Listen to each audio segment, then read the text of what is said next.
In this video, we're going to learn how to undock and redock panels, which means detaching panels from the main interface and placing them anywhere on your screen. Customizing your workspace helps you work faster and stay organized, especially if you use multiple monitors. Let's start. Look at any panel in your workspace, for example, the project panel or the program monitor. At the top of the panel, you'll see its name tab. Right-click on the panel and choose Undock option. Click and hold that panel tab.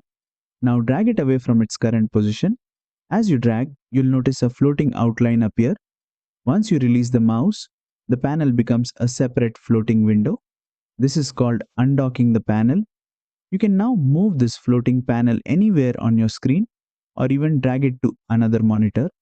Now let's redock it. Click and hold the floating panel by its tab again.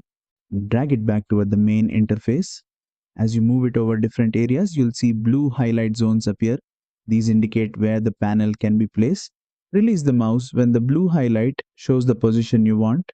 The panel will snap back into the interface. This is called redocking. You can rearrange panels as much as you like to create a comfortable editing layout.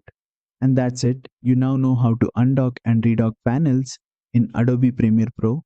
If this tutorial helped you, don't forget to like, share and subscribe for more Adobe Premiere Pro tutorials.